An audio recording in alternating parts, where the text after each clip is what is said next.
Info clarity हबवर आपले स्वागत आहे. चला, आज आपण एका अशा अद्भुत दैवी गाथेचा शोध घेऊया जी आजच्या गोंधळलेल्या जगात आपल्यासाठी एक आध्यात्मिक दिशादर्शक ठरू शकते.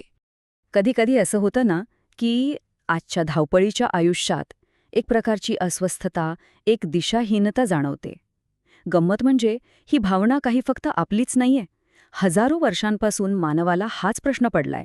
चला बघूया की प्राचीन ग्रंथ याबद्दल काय सांगतात. पण ही दिशाहीनतेची भावना येते तरी कुठून? प्राचीन ग्रंथ या समस्येच्या अगदी मुळाशी जातात आणि त्याला नाव देतात भरकटलेलं जग, म्हणजे असं जग जिथे श्रद्धा हळूहळू हरवत चालली आहे. आणि आश्चर्य वाटेल, पण आज ज्या समस्या आपल्याला भेडसावतेत ना, म्हणजे सतत विचलित होणारं मन, भौतिकवादाचा वाढता प्रभाव, परंपरांचा ऱ्हास, या सगळ्याचं वर्णन हजारो वर्षांपूर्वी कलियुग किंवा ऱ्हासाचं युग म्हणून केलेलं आढळतं. थोडक्यात काय, तर दैवी ध्येयावरून लक्ष हटणं ही काही आजची गोष्ट नाहीये. आणि ग्रंथ तर अगदी हेच सांगतो. त्यात म्हटलंय की जेव्हा धर्माला राजाश्रय सुटतो, म्हणजे समाजाचा नैतिक आधार ढासळतो, तेव्हा भौतिक इच्छा इतक्या वाढतात की परमार्थाचा मार्गच विसरला जातो. हे ऐकल्यावर आजच्या जगाचं चित्र डोळ्यासमोर उभं राहतं नाही का? मग अशा भरकटलेल्या जगाला मार्ग कोण दाखवणार? तर इथेच एक आशेचा किरण दिसतो. ग्रंथ सांगतात की अशा काळात मार्ग दाखवण्यासाठी गुरूंचा प्रकाश अवतरतो, एक प्रकारचा दैवी हस्तक्षेपच जणू. हे ना, एक खूप महत्त्वाचं वैश्विक तत्त्व आहे की जेव्हा जेव्हा धर्माचा ऱ्हास होतो, जेव्हा मानवतेचा मार्ग अंधारात जातो, तेव्हा त्याची पुनर्स्थापना करायला एक दिव्य शक्ती स्वतः रूप धारण करते. हे फक्त एक वचन नाही, तर एक दैवी कर्तव्य आहे. आणि हे दैवी स्वरूप कसं असतं माहितीये? त्याचं वर्णन इतकं सुंदर, इतकं काव्यमय आहे.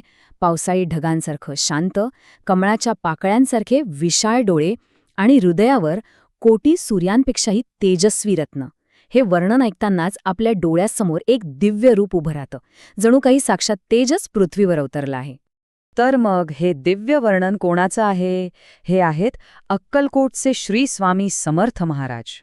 या वर्णनामुळे त्या अनामिक दैवी शक्तीला एक ओळख मिळाली, एक नाव मिळालं. पण मग लगेचच मनात एक गूढ प्रश्न उभा राहतो की या महान सिद्धाची उत्पत्ती कुठून झाली? ते नक्की कोण होते? कुठून आले होते? आणि गंमत बघा, ह्या प्रश्नाच्या उत्तरातच त्यांच्या दिव्यत्वाची खरी ओळख दडलेली आहे. ग्रंथानुसार त्यांचं मूळ, म्हणजे त्यांची वेळ, ठिकाण, कुटुंब हे कोणालाच माहीत नाही. याचा अर्थ काय? तर त्यांचं महत्त्व कोणत्याही सांसारिक चौकटीत बांधलेलं नाही, ते त्याही पलीकडचे होते. ठीक आहे, पण मग या गूढ आणि दिव्य गुरूंची शिकवण आपल्यापर्यंत पोहोचली कशी? ती पोहोचली एका ग्रंथाच्या माध्यमातून, जो साधकांसाठी एक मार्ग बनला. आणि तीच आहे ही दैवी गाथा. या ग्रंथाचं नाव आहे सारामृत. नावावरूनच कळतंय की यात स्वामींच्या जीवनचरित्राच्या अमृताचं सार आहे. हे फक्त शब्द नाहीत, तर साधकाच्या आत्म्याला मिळणारं एक जीवनदायी अमृतच आहे, असं म्हटलंय. या ग्रंथाची विशालता इतकी आहे की खुद्द लेखकालाही ती अचंबित करते. ते स्वतःला एक लहान मासा म्हणतात आणि स्वामींच्या चरित्राला एक अथांग महासागर. त्यांची ही जी नम्रता आहे ना, तीच आपल्याला या गाथेची आध्यात्मिक खोली दाखवून देते. लेखक या ग्रंथाला खूप सुंदर उपमा देतात. कधी ते म्हणतात की हा ज्ञानाच्या मोत्यांनी भरलेला महासागर आहे, तर कधी म्हणतात की ही सुगंधी फुलांची बाग आहे. आणि या बागेतून निवडक फुलं गोळा करून त्यांनी हा ग्रंथरूपी हार आपल्या सगळ्या वाचकांसाठी तयार केला आहे. खरंच एक अनमोल भेट आहे ही.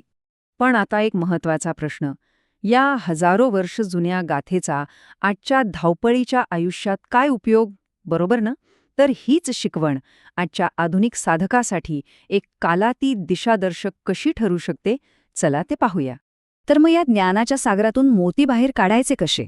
पहिलं म्हणजे मोकळ्या मनाने कोणत्याही पूर्वग्रहाशिवाय या कथा वाचा. दुसरं, साध्या शब्दांच्या आणि कथांच्या पलीकडे जाऊन त्यातला खोल अर्थ शोधा. आणि सगळ्यात महत्त्वाचं, त्यातून मिळालेल्या शिकवणीला आपल्या आजच्या आयुष्यातील आव्हानांना सामोरं जाताना वापरा. शेवटी या गाथेचा उद्देश अगदी सरळ आणि सोप्पा आहे. भक्तांच्या मनात श्रद्धा निर्माण करणे आणि त्यांच्या इच्छा पूर्ण करणे. ज्याप्रमाणे स्वामींनी प्रत्यक्ष येऊन लोकांना मार्गदर्शन केलं, तसंच हा ग्रंथ शब्दांमधून आपल्या वाचकांना आध्यात्मिक समाधान देतो. आणि जाता जाता एक विचार करूया, जर आपल्या या गोंधळलेल्या मनासाठी मार्ग दाखवणारा नकाशा या कालातीत कथांमध्ये दडलेला असेल, तर त्या प्रवासावरचं आपलं पहिलं पाऊल कोणतं असेल? याच प्रश्नामध्ये या गाथेचा खरा आरंभ आहे. जर तुम्हाला हा व्हिडिओ आवडला असेल तर कृपया तो शेअर करा, लाईक करा आणि सबस्क्राईब करा.